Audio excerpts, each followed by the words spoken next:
حي على الفلاح.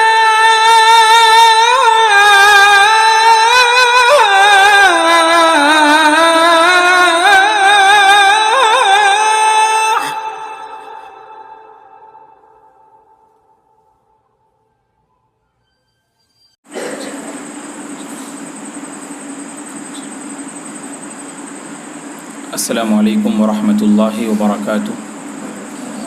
الحمد للہ رب العالمین والعاقبۃ للمتقین والصلاة والسلام علی رسولہ الامین وعلی آلہ وصحبہ اجمعین ومن تبعہ بإحسان الی یوم الدین. اما بعد فاعوذ باللہ من الشیطان الرجیم.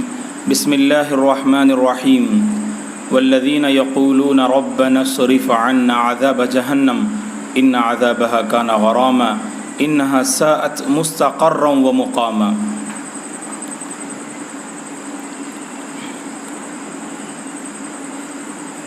محترم حضرات، جہنم سے بچنے کی فکر کیجیے. اس موضوع کے تحت چند باتیں ہم آپ کی خدمت میں رکھنا چاہتے ہیں. مومن کی زندگی کے دو اہم پہلو ہیں. ایک پہلو جنت کو حاصل کرنے کا شوق، جنت کو حاصل کرنے کی تڑپ ہوتی ہے، اور مومن کی زندگی کا دوسرا اہم پہلو جہنم کے عذاب سے بچنے کا حوصلہ اور بچنے کی فکر. پہلا جو پہلو ہے جنت کو حاصل کرنے کا شوق، یہی شوق مومن کو مجبور کرتا ہے، آمادہ کرتا ہے کہ وہ نیکی کے میدان میں حصہ لے، نمازوں کی پابندی کرے، اللہ کو راضی کرنے والے اعمال انجام دے، تلاوت قرآن کا اہتمام کرے، خیر اور بھلائی کے ہر کام میں آگے بڑھنے کا حوصلہ یہی شوق مومن بندے کو دیتا ہے. اور دوسرا جو پہلو ہے جہنم کے عذاب سے بچنے کی فکر، اور یہی فکر مومن بندے کو اللہ کی منع کردہ چیزیں، محرمات، منہیات، اللہ کو ناراض کرنے والے امور، اللہ کے غیظ و غضب جن اعمال سے بندہ ان کا مستحق بن جاتا ہے، تو ان سے اپنی زندگی کے دامن کو بچانے کی فکر کرتا ہے. اور اسی کو اللہ نے قرآن مجید میں وہ صورت جس کی تلاوت سورہ السجدہ جمعہ کے دن فجر کی پہلی رکعت میں کی جاتی ہے، جس میں اللہ تبارک و تعالی فرماتے ہیں تتجافى جنوبهم عن المضاجع يدعون ربهم خوفا وطمعا. اللہ کے بندے کون ہوتے ہیں؟ اس سے ڈرنے والے. اللہ کے بندے تو وہ ہوتے ہیں جن کے پہلو ان کے بستروں سے الگ ہو جاتے ہیں. رات کے موقع پر آرام کر رہے ہیں، نیند آ رہی ہے، اور سوتے سوتے رات کا ایک حصہ ایسا آتا ہے ان کی زندگی میں ہر رات کہ ان کے پہلو بستروں سے الگ ہو جاتے ہیں. کیوں الگ ہوتے ہیں؟ یدعون ربهم خوفا وطمعا. وہ اپنے رب کو پکارتے ہیں، اپنے رب سے دعائیں کرنے لگتے ہیں. ایک طرف ان کے دل میں ڈر لاحق ہوتا ہے جہنم کا بھیانک منظر، اور جہنم کی خوفناکی انہیں مجبور کرتی ہے، ایک ڈر ان کے دل میں لاحق رہتا ہے. تو دوسری جانب اللہ کی امید سے مایوس نہیں ہوتے، اللہ کی تیار کردہ جنت سے وہ مایوس نہیں ہوتے. اس کی حرص میں، اس کو پانے کی تڑپ میں یہ اللہ کو پکارنے لگتے ہیں. اسی کو ابن قیم رحمۃ اللہ علیہ فرماتے ہیں المومن بین الخوف والرجاء. مومن کی زندگی ڈر اور امید کے درمیان میں ہوتی ہے. ڈر کس بات کا؟ ڈر اس بات کا کہ کہیں ہم اللہ ہماری حفاظت فرمائے، کہیں ہم جہنم کے مستحق نہ بن جائیں. اللہ کی پکڑ کے ہم مستحق نہ بن جائیں، یہ ڈر ہمیشہ مومن بندوں کے دلوں میں لاحق رہتا ہے۔ اور امید کس بات کی؟ کہا کہ امید اس بات کی کہ اللہ کی رحمت کے ہم مستحق بن جائیں، اور اللہ تبارک و تعالیٰ اپنی رحمت کے سائے میں ہم کو بھی جگہ دے دے۔ یہی رحمت کا وہ پہلو ہوتا ہے، یہی رحمت کا وہ پہلو ہوتا ہے جو مومن بندے کو توبہ کرنے پر، اللہ کی مغفرت کو حاصل کرنے پر اور اللہ کی رحمتوں سے مالا مال ہونے پر یہی پہلو مجبور کرتا ہے۔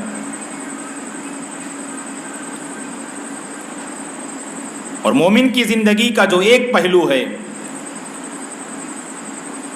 خوف، ابن قیم رحمۃ اللہ علیہ نے اسی کو فرمایا المومن بین الخوف والرجاء، مومن کی زندگی ڈر اور امید کے درمیان میں ہوتی ہے۔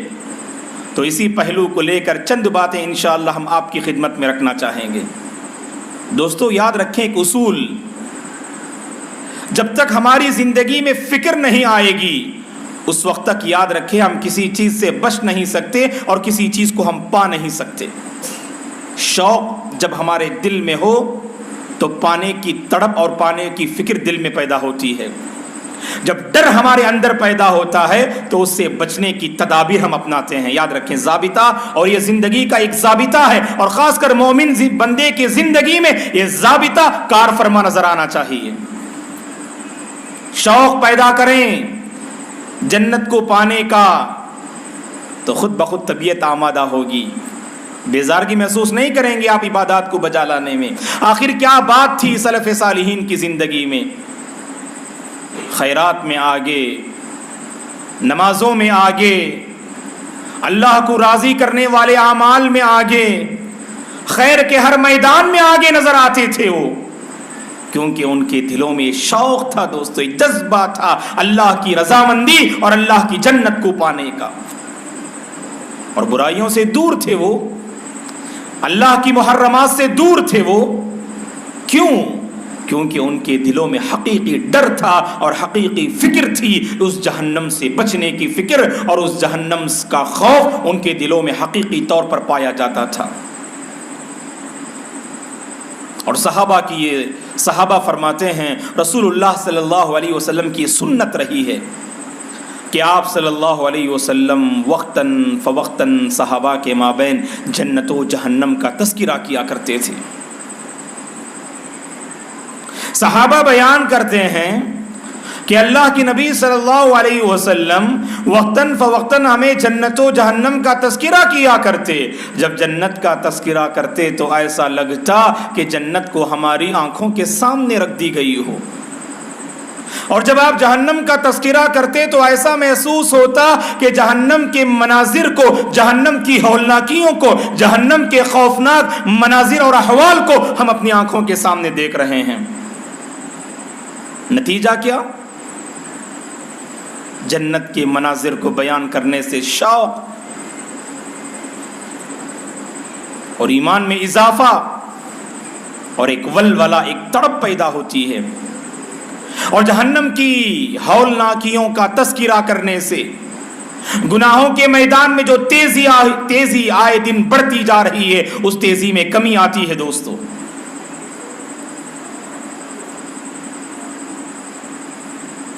اسی لیے ایک مرتبہ مشہور واقعہ آپ جانتے ہیں، حنظلہ رضی اللہ تعالیٰ عنہ نے کیا کہا؟ نافق حنظلہ کہہ کر اپنی آواز کو بلند کرتے ہوئے گلی سے دوڑ لگا رہے تھے۔ حنظلہ منافق ہو گئے۔ ابو بکر صدیق رضی اللہ تعالیٰ عنہ نے پوچھا حنظلہ رضی اللہ تعالیٰ عنہ سے کیا ماجرا ہے؟ کیوں کہہ رہے ہو کہ منافق ہو گئے حنظلہ؟ تو کہا حنظلہ رضی اللہ تعالیٰ عنہ نے، اے ابو بکر، جب ہم اللہ کے رسول کی مجلس میں ہوتے ہیں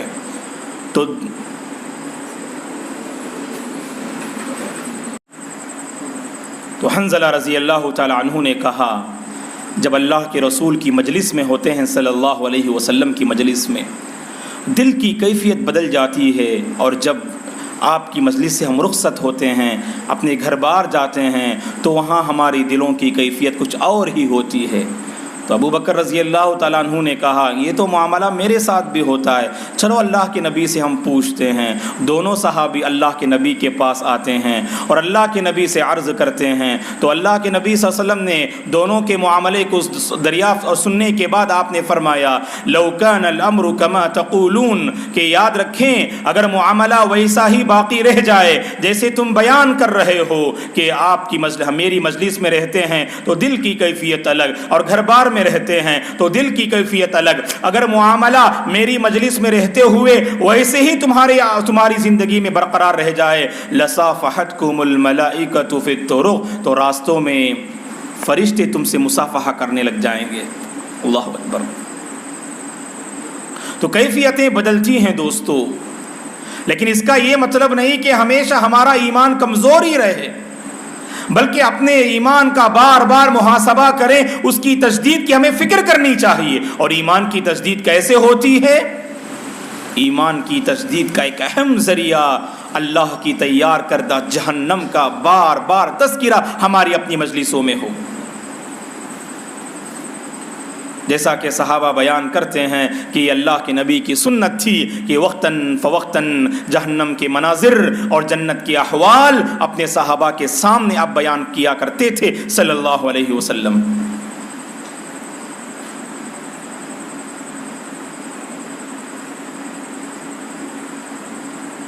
رسول اللہ صلی اللہ علیہ وسلم نے اس جہنم کا تذکرہ کرتے ہوئے آپ نے فرمایا اپنے صحابہ سے، عبداللہ بن مسعود رضی اللہ تعالی عنہ فرماتے ہیں، صحیح مسلم کی حدیث ہے، رسول اللہ صلی اللہ علیہ وسلم نے فرمایا یؤتی بجہنم یومئذ لہا 70,000 زمام مع کل زمام 70,000 ملک یجرونہا۔ کہا اللہ کے نبی صلی اللہ علیہ وسلم نے کل قیامت کے دن جہنم کو لایا جائے گا اور جہنم کی 70,000 زنجیریں ہوں گی، اور ہر ایک زنجیر کو مع کل زمام 70,000 ملک یجرونہا، ہر ایک زنجیر کو 70,000 فرشتے پکڑے ہوئے ہوں گے، تھامے ہوئے ہوں گے۔ اللہ اکبر۔ جہنم کی 70,000 زنجیریں اور ہر ایک زنجیر کو 70,000 فرشتے پکڑے ہوئے ہوں گے، اور اسے گھسیٹ کر سارے لوگوں کے سامنے وہ جہنم لائی جائے گی۔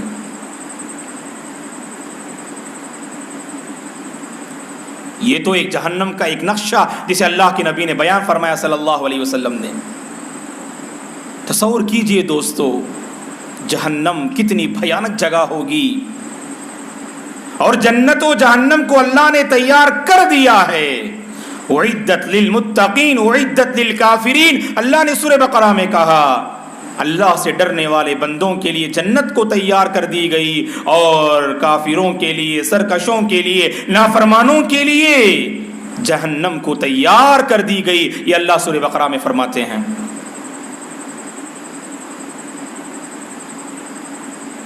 عبد الرحمن بن صخر الدوسی رضی اللہ تعالیٰ عنہ فرماتے ہیں، ابو ہریرہ رضی اللہ تعالیٰ عنہ کہ آپ صلی اللہ علیہ وسلم نے ایک مرتبہ جہنم کی گہرائی کو سمجھانے کے لیے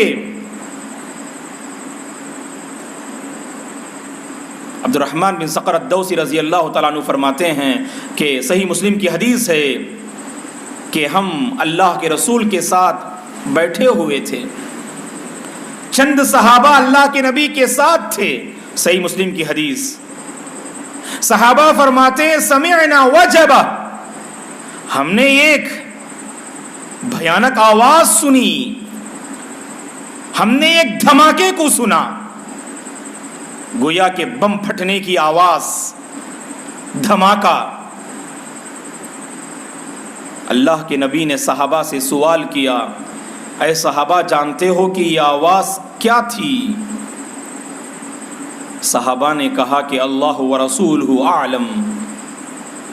جس شے کے بارے میں صحابہ کو علم نہ ہوتا تو اس کے بارے میں صحابہ کہتے اللہ ورسولہ اعلم۔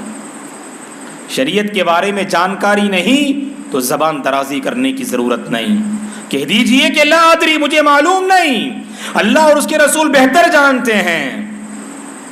تو صحابہ سے جب اللہ کے نبی نے پوچھا جانتے ہو کہ وہ آواز کیا ہے، تو کہا کہ اللہ اور اس کے رسول بہتر جانتے ہیں۔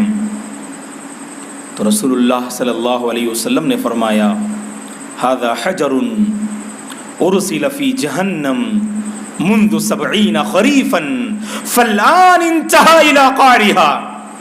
صحیح مسلم کی حدیث کہ فرمایا رسول اللہ صلی اللہ علیہ وسلم نے، یہ وہ پتھر ہے جسے جہنم میں پھینکا گیا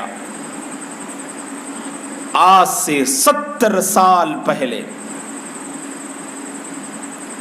آج سے 70,000 سال پہلے اسے پھینکا گیا، اور اب اس کی تہ تک پہنچا، اب اس کے جو ہے گہرائی تک پہنچا۔ تو اس سے اندازہ لگا سکتے ہیں کہ جہنم کی گہرائی کیا ہوا کرتی ہے۔ 70 سال پہلے جس پتھر کو پھینکا گیا اور 70 سال بعد جس کے گہرائی اور تہ تک جو پتھر پہنچے، تو اندازہ لگا سکتے ہیں کہ جہنم کی گہرائی کیا ہوا کرے گی۔ صحیح مسلم کی حدیث ھذا حجر ارسل فی جہنم منذ 70 خریفا فالآن انتہى الی قعرها، یہ رسول اللہ صلی اللہ علیہ وسلم نے فرمایا۔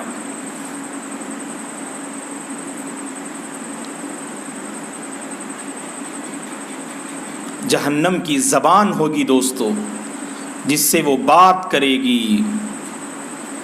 قرآن و حدیث کا مطالعہ کرنے سے یہ بات سامنے آتی ہے کہ جہنم کی زبان ہوگی جس سے وہ بات کرے گی۔ سورہ فرقان میں اللہ تعالیٰ فرماتے ہیں 18ویں پارے میں اذا رأتهم من مکان بعید سمعوا لها تغیظا وزفیرا، اور دوسرے مقام پر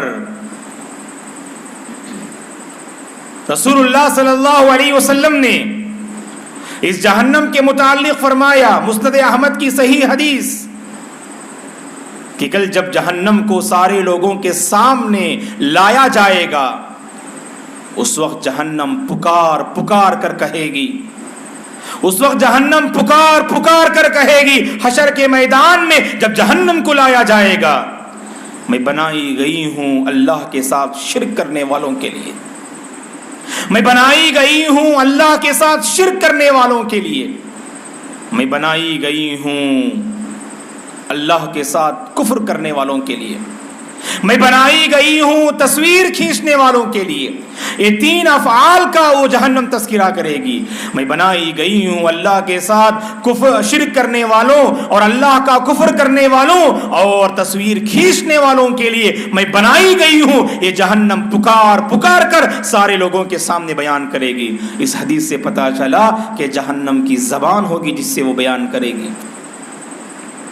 اور ایک حدیث صحیح مسلم کی مشہور حدیث، ابو سعید الخدری رضی اللہ تعالیٰ عنہ فرماتے ہیں کہ رسول اللہ صلی اللہ علیہ وسلم نے جنت اور جہنم کی بات چیت کو آپ نے صحابہ کے سامنے نقل فرمایا۔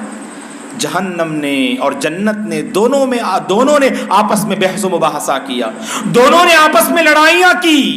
کیا لڑائی تھی جنت و جہنم کی؟ صحیح مسلم کی حدیث، احتجت الجنت والنار فقالت النار في الجبارون والمتكبرون وقالت الجنة في ضعفاء الناس ومساكينهم فقضى الله بينهما۔ اللہ کے نبی صلی اللہ علیہ وسلم نے فرمایا جنت اور جہنم دونوں آپس میں لڑ پڑے، دونوں نے آپس میں بحث و مباحثہ کیا۔ جہنم نے کہا فی الجبارون والمتکبرون، اے جنت سن لے، مجھ میں ظالم و جابر ہوں گے، تکبر کرنے والے، فخر کرنے والے، غرور کرنے والے، ظلم و زیادتی کرنے والے، ظالم و جابر کا ٹھکانہ تو مجھ میں ہے۔ تو جنت نے کہا جہنم سے ٹھیک ہے، فی ضعفاء الناس ومساکینہم، مجھ میں کمزور لوگوں میں جو کمزور ہیں، لوگوں میں جو مظلوم ہیں، لوگوں میں جو مساکین ہیں، وہ مجھ میں زیادہ ہوں گے۔ دونوں لڑ رہے تھے، اللہ تعالیٰ نے ان کے درمیان میں یہ کہہ کر فیصلہ کیا۔ کیا کہہ کر فیصلہ کیا؟ اللہ نے جنت سے بھی کہا، جہنم سے بھی کہا۔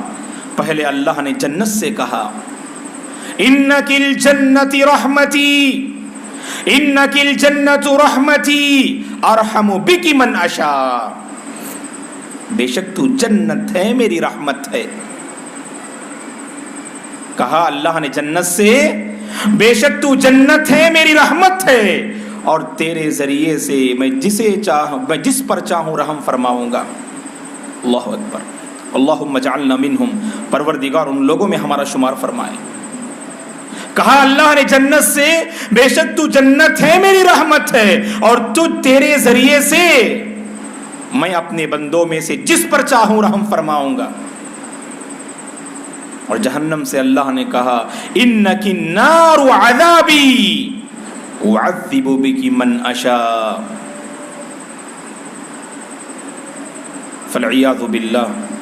اللہ نے جہنم سے کہا، بے شک تو جہنم ہے، میرا عذاب ہے، اور تیرے ذریعے سے میں اپنے بندوں میں سے جس کو چاہوں عذاب دوں گا۔ اللہ ہم سب کی جہنم سے حفاظت فرمائے۔ تو میری جہنم ہے اور عذاب ہے، اور اپنے بندوں میں سے جس کو چاہوں تیرے ذریعے سے میں عذاب دوں گا، سزا دوں گا۔ یہ اللہ تبارک و تعالیٰ نے یہ کہہ کر جنت و جہنم کے درمیان میں جو لڑائی قائم ہوئی، اس لڑائی کو اللہ نے دور کر دیا۔ تو اس سے بھی ہمیں پتہ چلا کہ جہنم کی زبان ہے جس سے وہ اس سے پہلے اس نے بات کی، اور حشر کے میدان میں بھی وہ بات کرے گی۔ اور ایک مشہور واقعہ آپ جانتے ہیں، صحیح مسلم ہی کی ایک روایت، رسول اللہ صلی اللہ علیہ وسلم نے فرمایا، جب جنتی جنت میں چلے جائیں گے، جہنمی جہنم میں چلے جائیں گے، تو اللہ تبارک و تعالی جہنم سے پوچھے گا۔ سورہ قاف میں اللہ تعالیٰ اس کو نقل فرماتے ہیں، یوم نقول لجہنم هل امتلأت،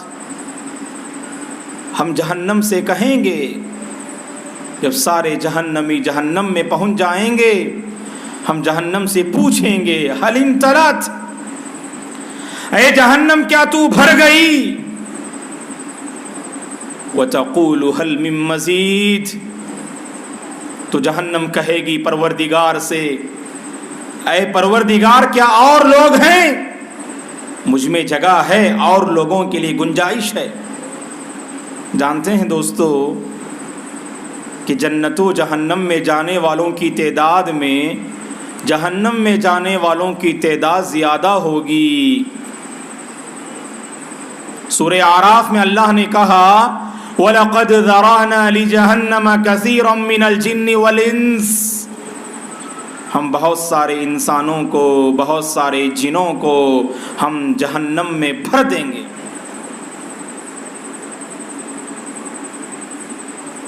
جہنم کو اللہ بہت سارے انسانوں اور بہت سارے جنوں سے اللہ بھر دے گا۔ یہ اور بات ہے کہ اس امت کی خصوصیت کہ جنت میں جانے والوں میں آدھی تعداد اس امت محمدیہ کی ہوگی۔ اللہ اکبر۔ لیکن اس کے باوجود قرآن و احادیث سے یہی بات سامنے آتی ہے کہ جہنم میں جانے والوں کی تعداد زیادہ ہوگی۔ زیادہ تعداد ہونے کے باوجود جب جہنم کا یہ مطالبہ ہوگا، اے پروردگار کچھ ہے، گنجائش میرے پاس تو باقی ہے۔ رسول اللہ صلی اللہ علیہ وسلم فرماتے ہیں، جب جہنم اللہ سے کہے گی اور لوگوں کی گنجائش ہے، حتی یضع رجلہ او قدمہ، اللہ تبارک و تعالی اپنا قدم اس جہنم میں رکھیں گے۔ صحیح مسلم کی حدیث، اللہ تبارک و تعالی اپنا قدم اس جہنم میں رکھیں گے تو جہنم کیا کہے گی؟ قط وعزتی کا، بس کافی ہے اے پروردگار تیری عزت کی قسم، کافی ہے میں بھر گئی اے پروردگار۔ رب العالمین جب اپنا قدم جہنم میں رکھیں گے تو اس موقع پر جہنم کہے گی اللہ تعالیٰ سے تیری عزت کی قسم اے پروردگار میں بھر گئی، کافی ہے قط قط وعزتی کا، یہ جہنم کہے گی۔ تو اس سے بھی پتا چلا کہ جہنم کی زبان ہے جس سے وہ بات کیا کرے گی، اور جہنم کی آنکھ ہوگی جس سے وہ دیکھا کرے گی۔ سورہ فرقان میں اللہ تعالیٰ فرماتے ہیں اذا رأتهم من مكان بعيد سمعوا لها تغيظا وزفيرا، جب اللہ تبارک و تعالی فیصلہ فرمائیں گے لوگوں کے مابین، جس کا نام اعمال دائیں ہاتھ میں دیا جائے گا، کامیابی کی علامت ہوگی، جنتی ہونے کی علامت ہوگی، جس کا نام اعمال اس کے بائیں ہاتھ میں دیا جائے گا، یہ ناکامی کی علامت ہوگی، یہ جہنمی کی علامت ہوگی۔ جب جنتی جنت میں، جہنمی جہنم میں، یہ فیصلہ کر دیا جائے گا، جہنمی آگے بڑھ رہے ہوں گے، آگے نہیں بڑھ پائیں گے، بلکہ فرشتے انہیں گھسیٹ کر لے جائے جائیں گے، اور جنتیوں کا استقبال کرتے ہوئے فرشتے وہاں پر ٹھہرے ہوئے ہوں گے۔ جب یہ کیفیت ہوگی دوستو،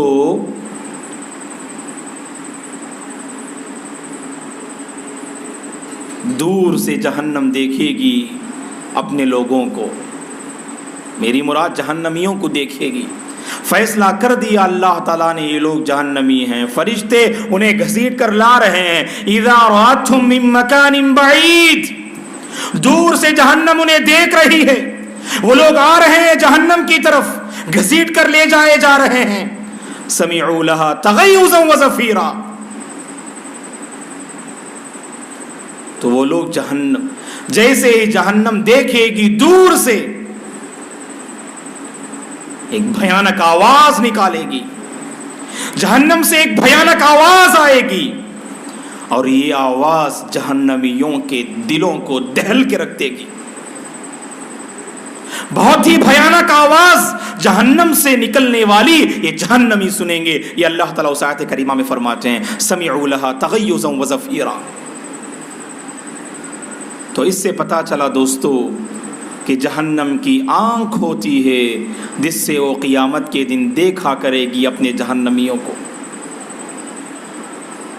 اور جہنم میں درجات ہیں، بہت سارے اسٹیجز ہیں، جیسے جنت میں بھی درجات ہیں، اور اللہ کے نبی نے فرمایا صلی اللہ علیہ وسلم نے جنت کا سب سے اعلیٰ مقام تو جنت الفردوس ہے۔ اگر اللہ سے جنت مانگو تو صرف جنت کا سوال مت کرو، جنت الفردوس کا اللہ سے مطالبہ کرو۔ اللہم انی اسألک جنت الفردوس، یہ دعا کیجیے آپ، اے اللہ میں تجھ سے جنت الفردوس کا سوال کرتا ہوں۔ جیسے پروردگار نے ہم سب کو یہاں جمع فرمایا ہے، اسی طرح جنت الفردوس میں بھی پروردگار ہم سب کو جمع فرمائے، آمین۔ تو جیسے جنت کے درجات، اسی طرح سے جہنم کے بھی درجات ہوں گے، جہنم کے بہت سارے اسٹیجز۔ قرآن و احادیث کو پڑھنے سے یہ بات سامنے آتی ہے، جہنم کا سب سے آخری مرتبہ جو انجام کے اعتبار سے بہت ہی بھیانک ہوگا، وہ مقام منافقین کے لیے اللہ نے تیار کر کے رکھا ہے۔ سورہ نساء میں اللہ تعالیٰ فرماتے ہیں ان المنافقین فی الدرک الاسفل من النار، بے شک منافقین جہنم کے سب سے نچلے گڑھے میں ہوں گے، جہنم کے سب سے نچلے درجے میں منافقین ہوں گے۔ سب سے زیادہ نقصان اسلام کو منافقین سے پہنچا ہے دوستو، تاریخ گواہ ہے۔ سب سے زیادہ نقصان اسلام اور مسلمانوں کو اگر کسی جماعت سے پہنچا ہے تو منافقین کے گروہ سے سب سے زیادہ جو مسلمانوں کو نقصان پہنچا ہے۔ یہ آستین کے سانپ ہوا کرتے ہیں جو بظاہر اپنے آپ کو مسلمان ہونے کا ڈھونگ رچاتے ہیں، لیکن اپنے دلوں میں اسلام اور مسلمانوں کے خلاف زہر کو بھرے ہوئے ہوتے ہیں. ان کا دل مسلمانوں کے خلاف بھرا ہوا ہوتا ہے زہر سے. اسی لیے اللہ تبارک و تعالیٰ نے کہا کہ جہنم کے سب سے نچلے گڑھے میں یہ منافقین ہوں گے، پھر اس کے بعد کافر ہوں گے، پھر اس کے بعد مشرک ہوں گے، پھر اس کے بعد گنہگار اور سیاہ کار بندے ہوں گے. یہ اسٹیجز اللہ نے جہنم میں تیار کر کے رکھا ہے. سب سے نچلے گڑھے میں منافقین، پھر کافرین، پھر مشرکین، پھر اللہ کے گنہگار اور عاصی اور سیاہ کار بندے، اور سب سے اوپری حصے میں سب سے اعلیٰ، بالکل جو اوپر کا حصہ ہے جس میں سب سے کم عذاب دیا جائے گا، اس حصے میں اللہ کے نبی کے چچا ابو طالب ہوں گے، جس کا ذکر خود اللہ کے نبی نے فرمایا صلی اللہ علیہ وسلم نے. دعوت کی راہ میں قدم قدم پر ابو طالب نے اللہ کے نبی کا ساتھ دیا. ہم مسلمان ہیں دوستو، لیکن کبھی غیر مسلمین تک اسلام کی تعلیمات کو پہنچانے کی تڑپ ہمارے اندر نہیں ہے. جذبہ پیدا کریں اپنے اندر. یہ جو جہنم کی ہولناکی ہم جو سن رہے ہیں، یہ صرف اس سے ہم اپنی ذات کو بچانا نہیں، بلکہ پوری امت کو بچانے کی فکر لیے ہوئے زندگی بسر کرنی چاہیے. دعوت کے مرحلے میں قدم قدم پر انہوں نے ساتھ دیا ابو طالب نے اللہ کے نبی کا، اور بڑی تڑپ تھی اللہ کے نبی کی کہ کسی طرح ابو طالب اسلام قبول کر لیں. بالکل آخری مرحلہ ہے، بستر مرگ پر لیٹے ہوئے ہیں. اللہ کے نبی پہنچتے ہیں ابو طالب کے پاس، معاملہ اور واقعہ جانتے ہیں آپ. کہتے ہیں چچا جان ایک مرتبہ آپ کلمے کا اقرار کر لیجئے، کلمتن احاج لک بها عند اللہ. ایک مرتبہ کہہ دیجئے چچا جان، کلمے کا اقرار کر لیجئے آپ، اللہ کے پاس میں آپ کی سفارش کروں گا. اپنے بھتیجے کا درد اپنی زندگی میں لیے ہوئے تھے، اور اللہ کے نبی کے دل میں بھی بڑی تڑپ تھی کہ آپ جو ہے مسلمان بن جائیں. وہاں دشمنان اسلام کے سرغنہ وہاں ٹھہرے ہوئے تھے. کہا انہوں نے ابو طالب سے، اترغب عن ملت عبد المطلب یا ابا طالب، اے ابو طالب عبد المطلب کے دین سے پھر رہے ہو، محمد کے دین کو اپنانے کے لیے جا رہے ہو، سوچ رہے ہو. ادھر اللہ کے نبی ابھار رہے ہیں، ادھر مشرکین مکہ آپ کو بہکا رہے تھے، اور آخر میں آپ کی موت ہوئی علی ملت عبد المطلب. اسی شرک و کفر پر آپ کی موت ہوئی. لیکن اللہ کے نبی کے چچا تھے، اس کے باوجود مشرک کے حق میں سفارش اللہ تعالیٰ ہرگز قبول نہیں فرمائیں گے. کیا نبی، کیا ولی، کیا اللہ کا برگزیدہ بندہ مشرک اور کافر کے حق میں کوئی سفارش کر نہیں سکتا. اللہ نے نبی ابراہیم کو روکا کہ وہ اپنے باپ کے حق میں سفارش کریں. اللہ نے نبی نوح کو روکا کہ وہ اپنے بیٹے کے حق میں سفارش کریں. تو اسی طرح اللہ کے نبی بھی اپنے چچا کے حق میں سفارش کر نہیں سکتے. اس واقعے سے پتہ چلا ہدایت کی باغ ڈور تو صرف اللہ کے ہاتھ میں ہے.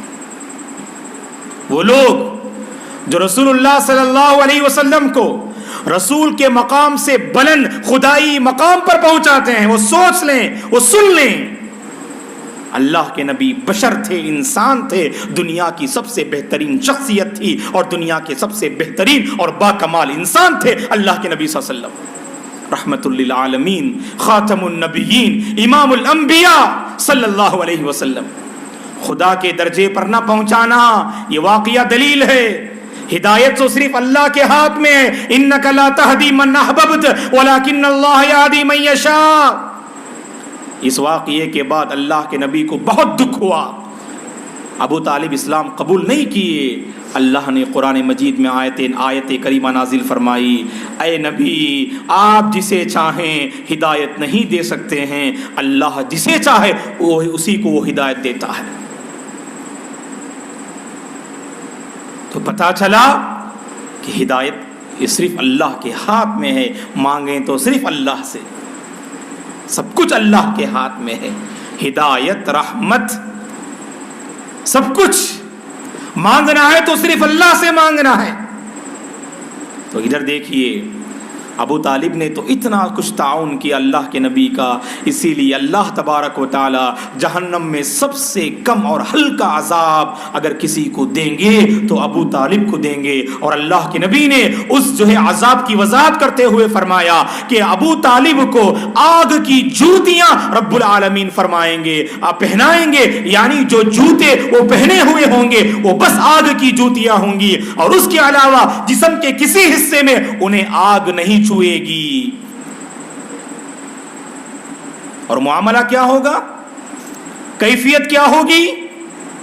اللہ کے نبی نے فرمایا صلی اللہ علیہ وسلم نے، صرف آگ کی جوتیاں اللہ تعالیٰ فرشتوں کے ذریعے سے ابو طالب کو پہنائیں گے، اور جسم کا کوئی حصہ اسے آگ نہیں چھوئے گی۔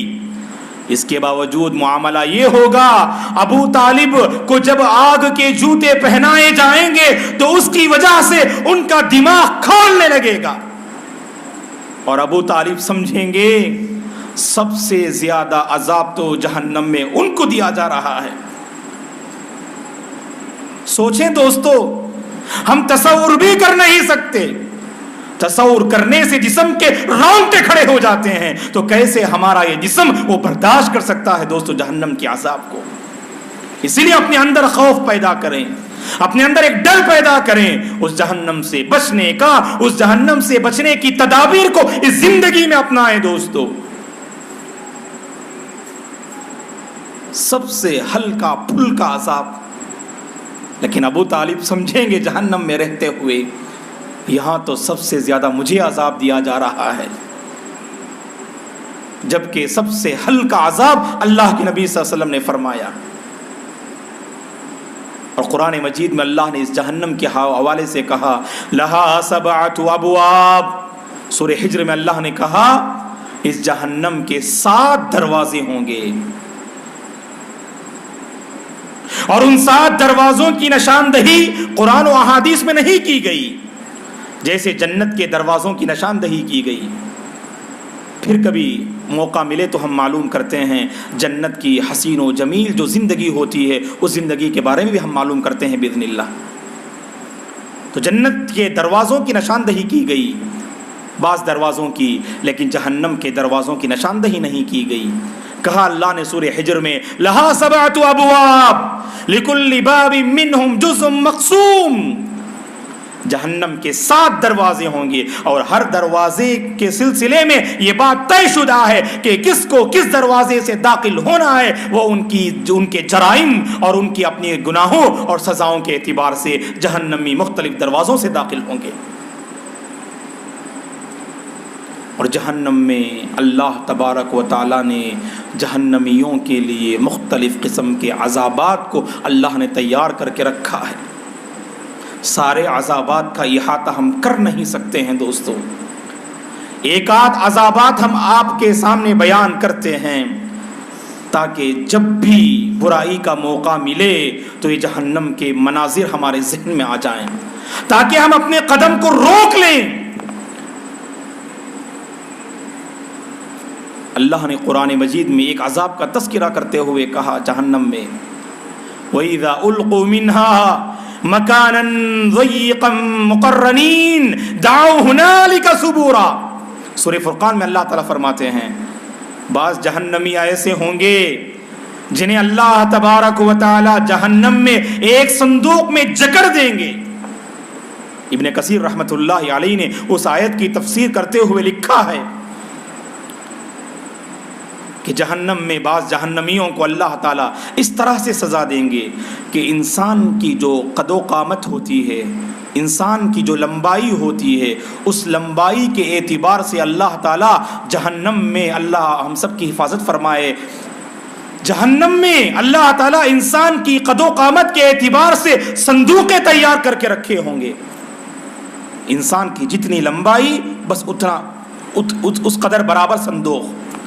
اور اللہ اس آیت میں فرماتے ہیں اس صندوق میں اس جہنمی کو اللہ تعالیٰ جکڑ دیں گے اور اس صندوق کو بند کر دیں گے. اور جہنم کی جو تکلیف ہوگی اس تکلیف سے بندہ وہ جہنمی بلبلاتے ہوئے چیخ و پکار کرتے ہوئے کہے گا مقررین دعوا ہنالک ثبورا، پلٹنے بھی نہیں، اٹھنے بھی نہیں، اپنے اعضاء کو ادھر ادھر پھیرنے کی نوبت بھی وہاں پر نہیں آئے گی. صندوق میں جکڑا ہوا ہوگا، آگ کا صندوق ہوگا، اور بندہ پکارے گا موت کو، بندہ پکارے گا ہلاکت کو. اللہ تعالیٰ اس موقع پر جہنمیوں سے کہیں گے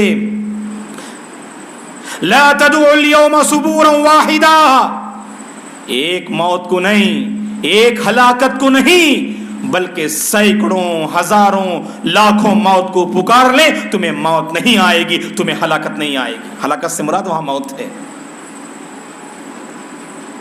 اور اسی کو اللہ تعالیٰ ایک دوسرے مقام پر یوں بیان فرماتے ہیں وَنَادَوْا يَا مَالِكْ لِيَقْضِيَ عَلَيْنَا رَبُّكَ، جہنمی پکار کر کہیں گے، وہاں 19 فرشتے ہوں گے جہنم میں جو جہنم کے نگہبان ہوں گے، جہنم کے داروغے ہوں گے. عَلَيْهَا 19، سورہ مدثر میں اللہ نے کہا اس جہنم پر اللہ تعالیٰ نے 19 فرشتوں کو مقرر کر کے رکھا ہے جہنمیوں کو سزا دینے کے لیے، جہنمیوں کی نگہبانی کرنے کے لیے.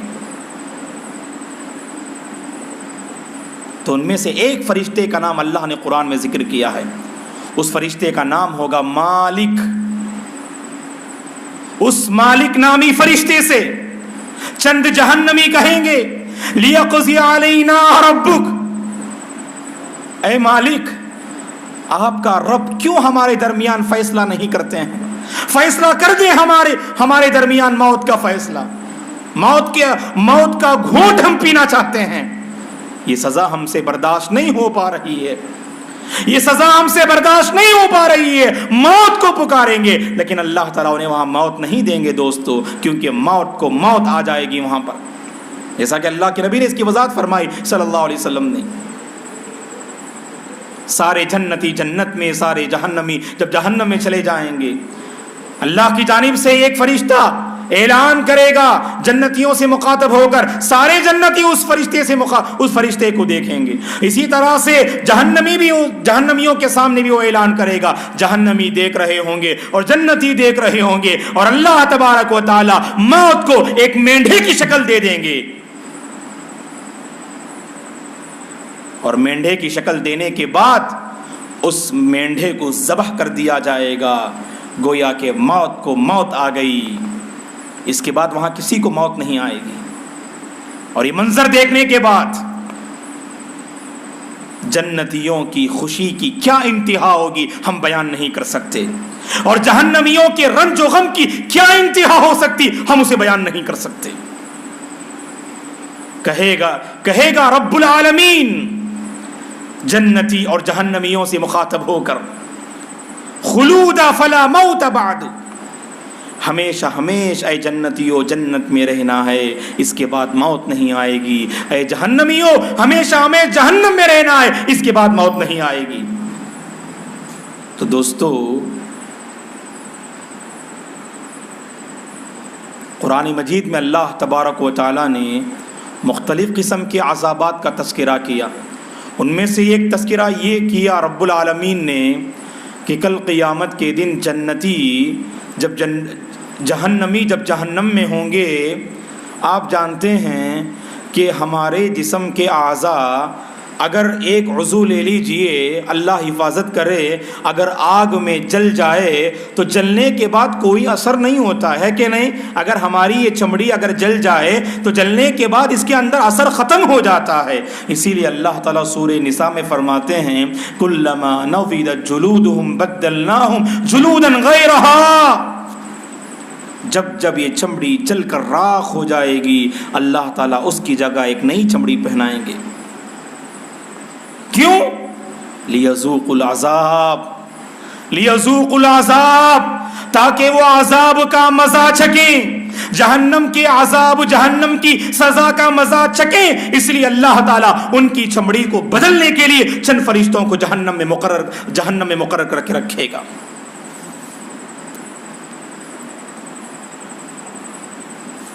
جہنم میں جب جہنمی ہوں گے، ایک اور منظر اللہ تعالیٰ سورہ اعراف میں بیان کرتے ہیں. یہ بڑا ہی بھیانک منظر ہے دوستو. سورہ اعراف میں اللہ تعالیٰ کہتے ہیں، دونوں کی باتیں اللہ نقل کرتے ہیں. جنتی جنت میں کیا گفتگو کریں گے اور جہنمی جہنم میں کیا گفتگو کریں گے. چونکہ موضوع کا تعلق جہنم سے ہے، اسی لیے جہنمیوں کی گفتگو ہم آپ کے سامنے نقل کرتے ہیں. وَنَادَى أَصْحَابُ النَّارِ أَصْحَابَ الْجَنَّةِ أَنْ أَفِيضُوا عَلَيْنَا مِنَ الْمَاءِ أَوْ مِمَّا رَزَقَكُمُ اللَّهُ. جہنمی جنتیوں سے کہیں گے، پکاریں گے، جہنمی جنتیوں کو پکاریں گے اور پکار کر کہیں گے ان افیضوا علینا من الماء او مما رزقکم اللہ. بہت پیاس لگ رہی ہے، بہت پیاس لگ رہی ہے، تم نعمتوں میں پل رہے ہو، تھوڑا سا پانی ادھر دے دو، یا نہیں تو اللہ نے جو تمہیں نوازا ہے جنت میں اس کا تھوڑا سا حصہ ادھر بھی بھیج دیا کرو. کہیں گے جنتی دوستو وہاں کوئی رحم و کرم کا معاملہ نہیں. رحم و کرم کا معاملہ صرف آپس میں جنتی ایک دوسرے کے مابین فرمائیں گے بس. لیکن جہنم میں جہنمیوں کے لیے جنتیوں کا کوئی وہاں پر کیا نہیں ہوگا، رحم و کرم کا جذبہ نہیں ہوگا. گرچہ باپ دیکھ رہا ہے اپنے بیٹے کو جلتے ہوئے. کیا کہیں گے جنتی جہنمیوں سے؟ ان اللہ حرمہما علی الکافرین. اللہ نے جنت کی اس نعمت کو کافروں پر، ناشکروں پر، نافرمانوں پر حرام کر دیا ہے. یہ حرام ہے جنت کی نعمت تم پر، یہ دے نہیں سکتے، ہم تمہیں نواز نہیں سکتے، حرام ہے تم پر کہہ دیں گے جنتی جہنمیوں سے. مطالبہ کریں گے بار بار یہ جہنمی جنتیوں سے، پھر بھی اللہ تعالیٰ کے حکم سے وہ نہیں دیں گے. فرشتے دیں گے انہیں، فرشتے جہنمیوں کو دیں گے. بھوک کی شکایت، پیاس کی شکایت کر رہے ہیں تو بھوک کو مٹانے کے لیے کیا دیں گے فرشتے جو وہاں مقرر ہیں؟ اللہ تعالیٰ اسے سورہ دخان میں نقل کرتے ہیں، ان شجرۃ الزقوم طعام الاثیم کالمہل یغلی فی البطون. جب جہنمی مطالبہ کریں گے، بھوک لگ رہی ہے، برداشت نہیں ہو پا رہا ہے، لہذا ہمیں کچھ کھانے کا انتظام کر دیں، تو فرشتے اللہ کی جانب سے زقوم کا درخت دیں گے. یہ زقوم کیا ہے؟ بالکل کڑوا اور بدبودار درخت جسے کھایا نہیں جا سکتا، بدبو آئے گی، بالکل کڑواہٹ ہوگی اس درخت میں. زقوم یہ گنہگاروں کا، فاسقوں کا، سیاہکاروں کا، جہنمیوں کا کھانا ہوگا. یہ اللہ تعالیٰ سورہ دخان میں فرماتے ہیں. اللہ دیں گے، فرشتوں کو کہیں گے کہ زقوم کا درخت دیجیے انہیں، اس کے علاوہ کچھ نہیں کھانے کے لیے. جہنمی مجبور ہو کر لیں گے اس کو اور اپنے منہ میں اسے اندر داخل کرنے کی کوشش کریں گے. اور جب اس بدبودار، اس کڑواہٹ والے درخت کو جب اپنے منہ سے حلق کے نیچے اتارنے کی کوشش کریں گے تو وہ زقوم کا درخت ان کے اپنے حلق میں اٹک جائے گا. اس کے بعد وہ پانی کا مطالبہ کریں گے اور انہیں پانی دیا جائے گا. کہ اللہ فرماتے ہیں اس کے بعد والی آیات میں کالمہل یغلی فی البطون کغلی الحمیم، کھولتا ہوا پانی انہیں دیا جائے گا. کھولتا ہوا پانی ان جہنمیوں کو دیا جائے گا. اور اللہ کے نبی نے فرمایا صلی اللہ علیہ وسلم نے اس کی وضاحت کرتے ہوئے، جب کھولتا ہوا پانی وہ جہنمی جب لیں گے، کسی طرح وہ زقوم کا درخت ان کے حلق کے نیچے سے اتر جائے، کسی طرح وہ کھولتا ہوا پانی جب اپنے منہ کے اندر سے لیں گے تو جس کی وجہ سے ان کی آنتڑیاں ٹوٹ جائیں گی، اس قدر کھولتا ہوا پانی ہوگا.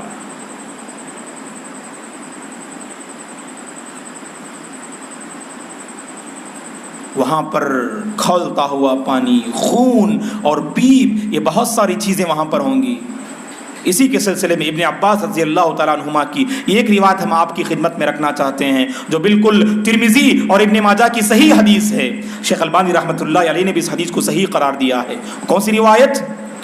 ابن عباس رضی اللہ تعالیٰ عنہما نے ایک مرتبہ مجلس میں، دینی مجلس میں اپنے شاگردوں سے پوچھا، اتدرون ما سعۃ جہنم، اے لوگوں کیا تم جانتے ہو جہنم کی چوڑائی، جہنم کی وسعت کتنی ہوگی؟ تو لوگوں نے کہا کہ اللہ اور اس کے رسول بہتر جانتے ہیں، ہمیں نہیں معلوم، نہیں معلوم کہا لوگوں نے۔ تو ابن عباس رضی اللہ تعالیٰ عنہما نے اللہ کے نبی سے جو سنا وہ اسے بیان کرتے ہیں۔ کیا دیکھیے جہنم کی وسعت، جہنم کی چوڑائی کے بارے میں بیان کرتے ہوئے کہتے ہیں کہ ایک جہنمی، اس کے کان کی جو لول کی ہے، آخری حصہ ہے یہ، اور جو کندھا ہے، اس کے درمیان کتنی مسافت ہے دوستو؟ رکھ کے دیکھیں آپ، ایک بالشت مسافت فی الوقت ہمارے پاس موجود ہے۔ اور ابن عباس رضی اللہ تعالیٰ عنہما نقل فرماتے ہیں کہ جہنم کی وسعت کو بیان کرتے ہوئے کہ اس کے کان کی لول کی اور کندھے کے درمیان کتنی مسافت ہوگی؟ 70 خریفہ، 70 سال کی مسافت ہوگی۔ ایک جہنمی، کان اور یہ کندھا، ہم تصور بھی کر نہیں سکتے کہ بندہ کیسے ہوگا جہنمی۔ جنتی کیسے ہوگا یہ انشاءاللہ ہم معلوم کرتے ہیں، اس کی قد کتنی ہوگی، اس کا چہرہ کیسے ہوگا، اس کے دل کیسے ہوتے ہیں، یہ سب ہم بعد میں معلوم کرتے ہیں۔ لیکن جہنمی کے بارے میں ابن عباس رضی اللہ تعالیٰ عنہ فرماتے ہیں کہ اس کے کان کی لول کی اور اس کندھے کے درمیان میں 70 سال کی دوری ہوگی، 70 سال کی مسافت ہوگی، اتنا بڑا ہوگا ایک جہنمی۔ اب سوچ نہیں سکتے ہیں کہ بقیہ جہنمی اور پوری جہنم اور وہ پوری دنیا کیسے ہوگی۔ اور کہا کہ اسی کے درمیان میں خون، پیپ اور کھولتا ہوا پانی ہوگا۔ یہ ابن عباس رضی اللہ تعالیٰ عنہما نے اپنے شاگردوں کے سامنے بیان فرمایا۔ ترمذی ابن ماجہ کی بالکل صحیح روایت ہے۔ دوستو یہاں پر میں آپ کے سامنے، چونکہ ہمارے اپنے موضوع اور بیان کا آخری مرحلے میں ہم ہیں، تو اس لیے ہم مناسب سمجھتے ہیں آپ کے سامنے ایک تقریر آپ کے سامنے نقل کریں۔ وہ تقریر جسے اللہ تبارک و تعالیٰ قرآن مجید میں سورہ ابراہیم میں نقل کرتے ہیں۔ یہ تقریر کس کی ہوگی؟ یہ تقریر شیطان کی ہوگی، اور شیطان کی یہ تقریر جہنم میں ہوگی، جہنمیوں کے لیے خاص، اور اس کی تقریر بالکل صداقت پر ہوگی، اس کا بیان بالکل حقیقت پر ہوگا، ذرہ برابر بھی اس میں جھوٹ کا پہلو نہیں ہوگا، حقیقت پر مشتمل ایک بیان کرے گا شیطان۔ اور ایک آیت کریمہ میں، ایک لمبی آیت ہے جس میں اللہ تعالیٰ اس شیطان کی اس تقریر کو نقل فرماتے ہیں۔ کیا تقریر کرے گا شیطان؟ جب جنتی جنت میں چلے جائیں گے، جہنمی جہنم میں چلے جائیں گے، وقال الشیطان لما قضی الامر ان اللہ وعدکم وعد الحق ووعدتکم فاخلفتکم، اور شیطان سارے جہنمیوں کے سے کہے گا، سردار تو وہی ہوگا، کوئی شک نہیں، کوئی دو رائے نہیں، جہنمیوں کا سردار یہی ابلیس ہوگا، یہی شیطان ہوگا، جس کے بہکاوے میں آ کر یہ جہنمی جہنم کے مستحق بنے۔ اللہ کی آیتیں بار بار ہمارے کانوں سے ٹکرا رہی تھیں، کتنا پیارا انداز تھا اللہ کا، اے انسانوں اس شیطان کی عبادت مت کرو، یا بنی آدم اللہ تعبدوا الشیطان، اے انسانوں اس شیطان کی عبادت مت کرو، اس شیطان کا کہاں مت مانو، یہ شیطان تو چاہتا ہے انما یدعو حزبہ لیکونوا من اصحاب السعیر، شیطان کی ساری مکاری، شیطان کی ساری سازشوں کا ایک ہی مقصد، یہ انسانیت نار جہنم کی مستحق بن جائے، بس یہی ایک ہدف، یہی ایک ٹارگٹ۔ اور اس ٹارگٹ کو پورا کرنے میں ہمیشہ تگدو رہتا ہے، کوشش کرتا ہے، لوگوں کو بہکانے کی وہ کوشش کرتا ہے، کبھی وہ اپنی ہار نہیں مانتا۔ ہم اور آپ ایک دو مرتبہ کوشش کرتے اچھائی کو پانے کے لیے، اگر اچھائی نہ ملے تو ہم جو ہے مایوس ہو کر چھوڑ دیتے ہیں۔ نہیں، شیطان سے سبق حاصل کرنا چاہیے۔ بار بار انسان کو بہکانے کی کوشش کرتا ہے، وہ عبادات سے روکنے کی کوشش۔ آپ نے عبادات کو انجام دینے کے لیے آپ آگے بڑھ گئے تو پھر آپ کی نیتوں پر حملہ، کسی طرح آپ جنت کے مستحق نہ بنے۔ یہی تو شیطان کی مکاری ہے دوستو، اور یہی چاہتا بھی ہے وہ۔ اور اللہ نے صاف طور پر کہہ دیا، ان عبادی لیس لک علیہم سلطان۔ اے شیطان، تو اے ابلیس، تو بہکانے کی، گمراہ کرنے کی کوشش کر لے، جسے چاہے جہنم میں پہنچانے کی کوشش کرنا ہے کر لے، لیکن میرے بندوں پر، میرے مخلص بندوں پر، میرے فرما بردار بندوں پر تیرا کوئی زور نہیں چلے گا۔ ان عبادی لیس لک علیہم سلطان۔ تو دوستو، وہاں شیطان سارے جہنمیوں سے مخاطب ہو کر کہے گا، یہی وہ جہنمی جس کی بات اور جس کا کہا مان کر ان کا یہ انجام ہوا۔ لما قضی الامر، جب فیصلہ کر دیا جائے گا جنت و جہنم کا، یہ شیطان کہے گا جہنمیوں سے، ان اللہ وعدکم وعد الحق، بے شک اللہ تعالیٰ نے تم سے سچا وعدہ کیا۔ وعدتکم فاخلفتکم، میں نے بھی تم سے وعدے کیے تھے۔ امیدوں پر امیدیں، ڈھیل پر ڈھیل، لاپرواہی پر لاپرواہی، جوانی کا مرحلہ، ادھیڑ عمر کا مرحلہ اور 10 سالہ زندگی کی امید، دیکھتے ہی دیکھتے انسان موت کے آغوش میں آ جاتا ہے۔ شیطان کے جھوٹوں وعدوں پر آ کر اللہ کی نافرمانی نہ کرنا، شیطان کے جھوٹے وعدوں پر آ کر شریعت کی مخالفت نہ کرنا، اور شیطان کے وعدوں پر آ کر اپنے آپ کو نار جہنم کا مستحق نہ بنا لینا دوستو، کیونکہ اللہ نے صاف طور پر کہہ دیا اس کے وعدے تو محض دھوکے پر ہوتے ہیں۔ وما یعدہم الشیطان الا غرورا، شیطان لوگوں سے وعدے کرتا ہے، بعد میں کر لو، بعد میں کر لو، ولا امنینہم، مختلف امیدوں آرزوؤں میں لوگوں کو مبتلا کر کے رکھتا ہے۔ وہاں کہے گا میں نے بھی تم سے وعدہ کیا، میں بھی تمہیں بہکا کے رکھا، اللہ کا وعدہ سچا تھا اور میں نے اپنے وعدے میں خلاف ورزی کی، میرا وعدہ جھوٹا تھا اور اللہ کا وعدہ سچا تھا، کہے گا شیطان دوستو۔ اور پھر آگے کیا کہے گا، وما كان لي عليكم من سلطان الا ان دعوتكم فاستجبتم لي، میرا تم پر کوئی زور نہیں تھا، تمہیں مجھ پر ناراض ہونے کی ضرورت نہیں، تمہیں مجھ پر بھڑکنے کی ضرورت نہیں، میں نے صرف تمہیں راستے کی دعوت دی، تم نے میری دعوت پر لبیک کیوں کہا؟ سارے جہنمیوں سے شیطان کہے گا میں نے بس تمہیں راستہ بتایا، یہ کفر کا، یہ ناشکری کا، یہ جہنم کا، یہ اللہ کی نافرمانی کا، یہ خلاف سنت کا، میں نے راستہ بتایا، میرے راستے کو تم نے کیوں اپنایا؟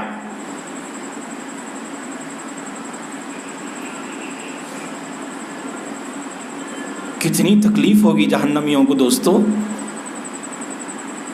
ایک طرف جہنم کی سزا اور جس کا کہا مان کر یہ انجام اور یہ نتیجہ، اور آ کر یہ تقریر، صداقت پر مبنی تقریر، خواہشات کے پیچھے پڑ کر، شیطان کے وعدوں کے پیچھے پڑ کر، شیطان کی آرزوؤں کے پیچھے پڑ کر اپنے رب کو ناراض کرنے والے یہ جہنمی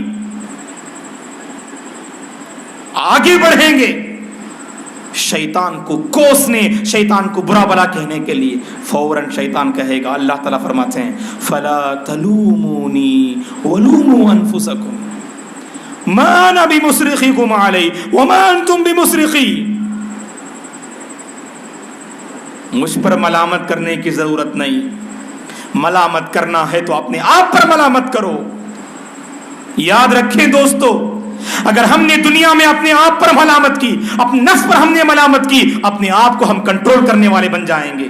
ہم ملامت کبھی دنیا میں نہیں کرتے اپنے آپ کو، ہم ہمیشہ دوسروں پر ملامت کرتے ہیں۔ دوسروں کی برائیاں ہمیں نظر آتی، دوسروں کی غلطیاں ہمیں نظر آتی، اپنی غلطیاں ہمیں نظر نہیں آتی۔ اپنی غلطیاں اپنے گریبان میں جھانک کے دیکھیں، آپ جنتی بن جاؤ گے، آپ سدھر جاؤ گے، آپ سمجھ جاؤ گے، آپ زندگی میں انقلاب برپا ہو جائے گا۔ یہ ہمارا رویہ نہیں، شیطان وہاں سمجھائے گا۔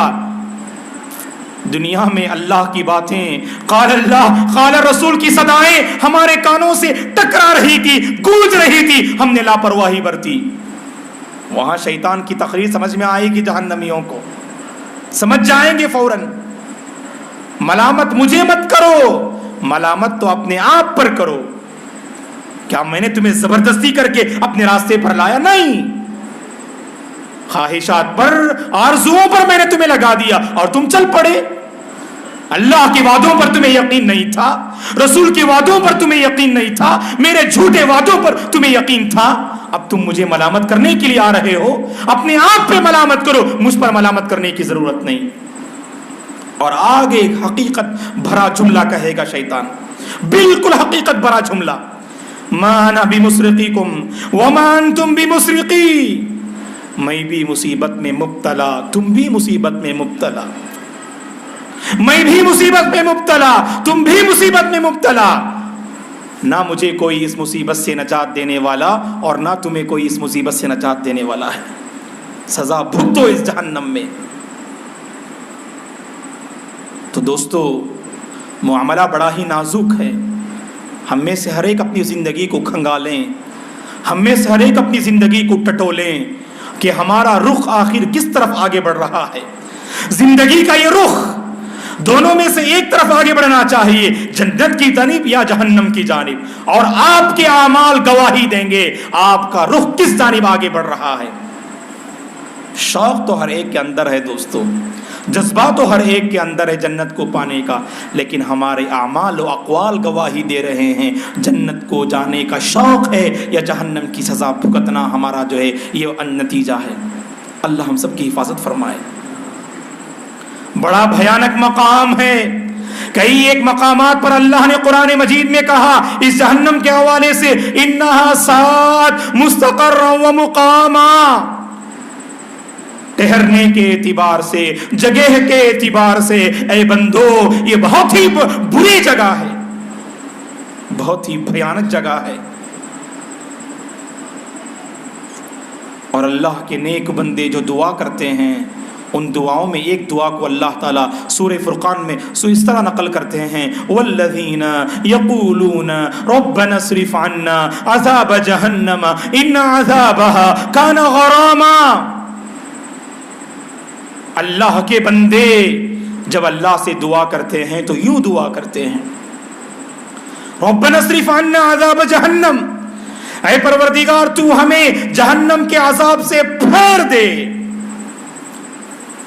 ان عذابها کان غراما، بے شک جہنم کا عذاب چمٹ جانے والا ہے، بے شک جہنم کا عذاب انسانیت کو چمٹ جانے والا ہے، انہا ساتھ مستقرا و مقاما، رہنے کے اعتبار سے، ٹہرنے کے اعتبار سے یہ بہت ہی بری جگہ ہے۔ یہ اللہ تعالیٰ ان دو آیتوں میں فرماتے ہیں۔ اپنی دعاؤں میں خاص اس کا اہتمام کیجیے، ربنا اصرف عنا عذاب جہنم ان عذابها کان غراما، ربنا آتنا فی الدنیا حسنہ وفی الآخرۃ حسنہ وقنا عذاب النار۔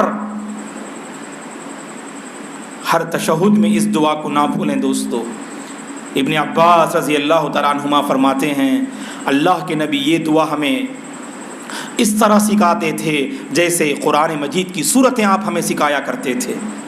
تشہد کے آخر میں جن دعاؤں کا ہمیں اہتمام کرنا چاہیے، جس دعا کی تعلیم اللہ کے نبی نے اپنے صدیق ابو بکر رضی اللہ تعالیٰ عنہ کو دی، اللہم انی اعوذ بک من عذاب جہنم ومن عذاب القبر ومن فتنة المحیا والممات ومن فتنة المسیح الدجال۔ چار چیزوں سے ہم اللہ کی پناہ طلب کرتے ہیں۔ اللہم انی اعوذ بک من عذاب جہنم، اگر یاد نہیں آج ہی اس دعا کو اپنے موبائل میں سیو کیجئے اور اسے یاد کیجئے، ہر تشہد میں اس دعا کا اہتمام کیجئے دوستو۔ درود کے بعد اس دعا کو پڑھ سکتے ہیں، یا اللہم انی ظلمت نفسی ظلما کثیرا ولا یغفر الذنوب الا انت فاغفر لی مغفرۃ من عندک وارحمنی انک انت الغفور الرحیم۔ جو تشہد میں آپ دعا پڑھتے ہیں اس کے بعد بھی یہ دعا پڑھ سکتے یا اس سے پہلے دعا پڑھ سکتے، لیکن ضرور پڑھا کیجیے۔ اب تک پڑھتے تھے عمل کو جاری رکھیے، اگر نہیں پڑھتے تھے تو آج سے یہ عمل جاری ہو جانا چاہیے آپ کا۔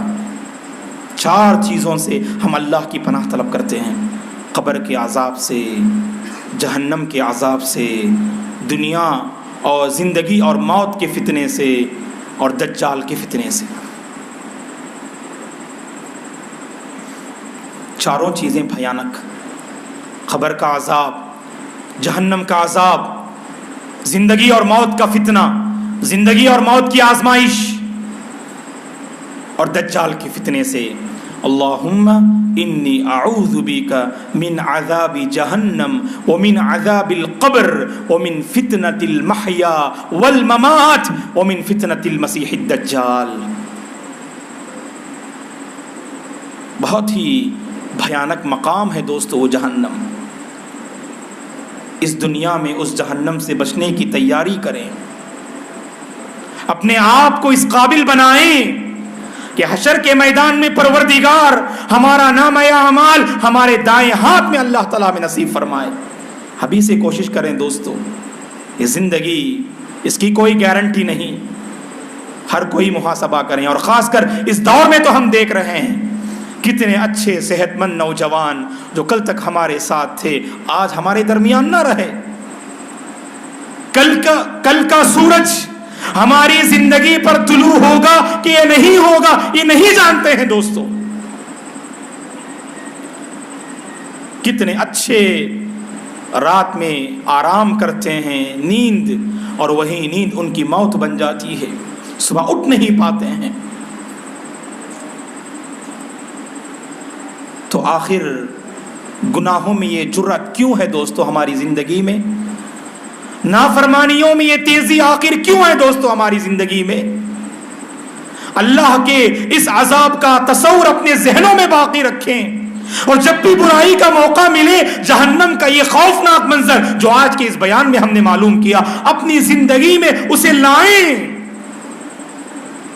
دل آپ کو مجبور کرے گا کہ گناہوں کے میدان سے اپنے آپ کو پیچھے چھڑا لیں آپ۔ اور یاد رکھیں دوستو، ملامت کرنا ہے، محاسبہ کرنا ہے، سنبھالنا ہے، سدھارنا ہے، حساب و کتاب کرنا ہے، سب کچھ ابھی کر لینا ہے ہمیں۔ موت کے بعد موقع نہیں دیا جائے گا۔ یہ دار العمل ہے، وہ دار الجزا ہے، اور دار الجزا اور سزا صرف جو ہے آخرت میں ہے، کیونکہ اللہ تعالیٰ جہنم کے حوالے سے صاف طور پر فرماتے ہیں سورہ فجر کی آیات کریمہ جو بار بار نمازوں میں تلاوت کی جاتی ہیں۔ ابھی اس کا مطلب آپ جو ہے سن لیجئے، آپ یہ کہہ کر انشاءاللہ میں اپنی بات کو ختم کر دوں گا۔ سورہ فجر کی آخری آیات کریمہ میں اللہ کیا فرماتے ہیں؟